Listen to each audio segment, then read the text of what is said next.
Pernah nggak kamu ngerasa gini? Niatnya mau fokus kerja atau belajar, tapi baru pegang HP sebentar aja, langsung kebawa ke hal lain. Awalnya cuma mau buka pesan, tiba-tiba udah pindah ke media sosial. Scroll nggak jelas, terus nyasar ke hal-hal yang bikin waktu kebuang sia-sia. Dan seringnya kita sadar setelah waktu berjam-jam hilang begitu aja. Yang lebih berat lagi, kadang bukan cuman sekedar scroll. Banyak orang akhirnya jatuh ke hal yang jauh lebih buruk, kayak tontonan yang nggak pantas. Awalnya rasa penasaran kecil, tapi lama-lama malah bikin kita ketagihan. Sekilas memang terasa ada hiburan, tapi setelahnya hati jadi kosong. Pikiran berat dan rasa bersalah muncul terus. Kalau kita renungin, sebenarnya yang bikin kita gampang banget jatuh ke hal-hal instan itu karena ada dorongan rasa senang yang muncul setiap kali kita ngelakuinya. Tubuh kita ngasih semacam hadiah instan berupa rasa nikmat sesaat. Itu yang bikin kita terus pengen balik lagi, walau tahu hasil akhirnya bikin nyesel. Masalahnya, kalau kesenangan instan itu terus-terusan kita kejar, lama-lama kita jadi tumpul terhadap hal-hal sederhana yang seharusnya bisa bikin bahagia. Duduk bareng keluarga, ngobrol sama sahabat, atau sekedar nikmatin udara sore. Semuanya jadi nggak terasa lagi. Semua kayak hambar, karena kebahagiaan alami kita udah tergantikan sama kesenangan palsu. Dan yang bikin lebih berat, setelah kesenangan itu lewat, biasanya datang rasa bersalah.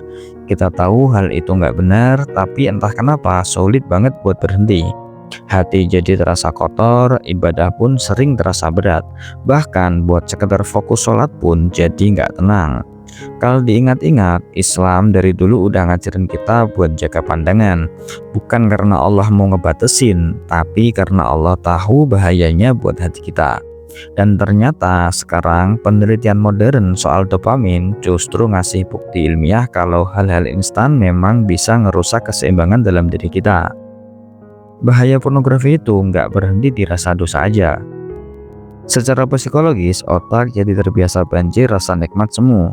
Lama-lama, rasa bahagia dari hal-hal normal jadi hilang.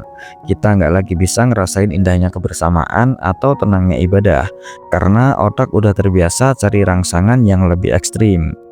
Kalau udah sampai di titik itu, hidup rasanya hampa. Kita nggak lagi bisa bahagia dengan hal-hal sederhana. Semuanya terasa kosong, kayak ada yang hilang. Padahal yang hilang sebenarnya adalah kemampuan kita buat menikmati hidup dengan sehat. Pornografi itu kayak minum air laut waktu kehausan. Sekilas bikin lega, tapi semakin diminum malah bikin haus semakin parah.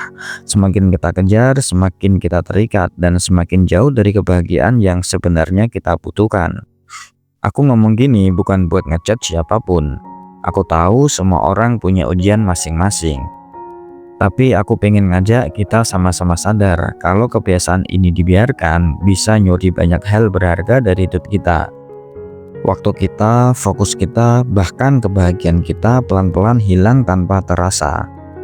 Kita harus jujur, salah satu alasan kenapa susah lepas itu karena kita terbiasa ngasih ruang buat kebiasaan buruk itu hadir. HP selalu ada di dekat kita, internet gampang banget diakses, dan rasa penasaran nggak pernah benar-benar dikendalikan. Kalau terus begini, sampai kapanpun kita bakal susah lepas. Padahal setiap menit yang kebuang buat hal-hal nggak berguna itu nggak akan pernah balik lagi. Waktu adalah nikmat yang paling mahal, tapi sering banget kita sia-siain. Ironisnya, kita sering menyesal setelahnya, tapi keesokan hari kita ulangi lagi kesalahan yang sama. Coba bayangin, kalau energi yang kita habiskan buat hal-hal instan itu dialihkan ke sesuatu yang benar-benar bermanfaat. Mungkin kita udah bisa baca banyak buku, ngembangin skill baru, atau bahkan lebih dekat sama Allah lewat ibadah. Tapi karena kita terlena, semua potensi itu hilang begitu aja. Aku tahu, nggak gampang buat berhenti, karena rasa nikmat sesaat itu udah bikin otak kita kecanduan. Tapi percaya deh, semakin kita berusaha lawan, semakin kita akan nemuin kebahagiaan yang lebih tulus, lebih murni, dan jauh lebih tenang dibandingkan kesenangan semua itu. Satu hal penting yang harus kita sadar, berhenti dari kebiasaan buruk itu bukan soal kuat atau nggak kuat, tapi soal gimana kita ngatur lingkungan kita. Kalau HP selalu ada di tangan tanpa filter, jelas kita gampang jatuh lagi. Tapi kalau kita bikin aturan kecil kayak taruh HP jauh sebelum tidur, hasilnya bisa beda banget. Selain itu, coba cari aktivitas mengganti, misalnya olahraga, baca buku, atau sekedar jalan sore. Aktivitas-aktivitas itu bisa jadi sumber dopamin sehat yang bikin kita tetap bahagia tanpa harus ngerusak hati. Kalau udah mulai kerasa susah banget, jangan segan buat minta pertolongan. Cerita ke orang yang bisa dipercaya atau kalau perlu cari bimbingan profesional. Karena kadang kita butuh orang lain buat kebantu keluar dari jeratan kebiasaan buruk ini. Dan jangan lupa, doa adalah senjata paling kuat. Kita boleh berusaha mati-matian, tapi tanpa pertolongan Allah, hati kita nggak akan pernah bisa benar-benar bersih. Jadi biasakan minta sama Allah setiap selesai sholat. Setiap kali kita berhasil nahan diri, sekecil apapun itu kemenangan besar. Jangan remehkan kemenangan-kemenangan kecil, karena dari situlah kita mulai terbiasa hidup tanpa ketergantungan. Lama-lama hati kita bakal jauh lebih ringan. Aku tahu mungkin ada yang mikir udah terlanjur kecanduan, susah banget buat mulai lagi. Tapi percayalah, nggak ada kata terlambat. Selama kita masih hidup, Allah kasih kesempatan buat berubah. Tinggal kita mau atau enggak buat ambil langkah pertama. Setiap kali kita jatuh, jangan berhenti, bangkit lagi. Jangan biarkan rasa gagal bikin kita nyerah. Ingat, perubahan besar itu nggak pernah instan. Selalu ada proses jatuh bangun. Dan itu justru bikin kita semakin kuat. Coba pikirin masa depanmu. Kalau kebiasaan buruk ini terus dibiarin, apa jadinya? Mungkin karir terganggu, mungkin hubungan keluarga renggang, mungkin juga ibadah makin berat. Tapi kalau kita mulai lawan sekarang, masa depan bisa jauh lebih cerah. Aku sering bilang, godaan itu ibarat api kecil. Kalau dari awal nggak dipadamkan, lama-lama bisa jadi kebakaran besar yang ngabisin segalanya. Jangan tunggu sampai semua berantakan dulu baru sadar. Dan ingat, rasa nikmat yang kita dapat dari hal-hal instan itu nggak ada apa-apanya dibandingkan nikmat hidup dalam ketenangan. Tidur dengan hati bersih, ibadah dengan pikiran tenang, itu jauh lebih indah daripada kesenangan semu yang cuma sebentar.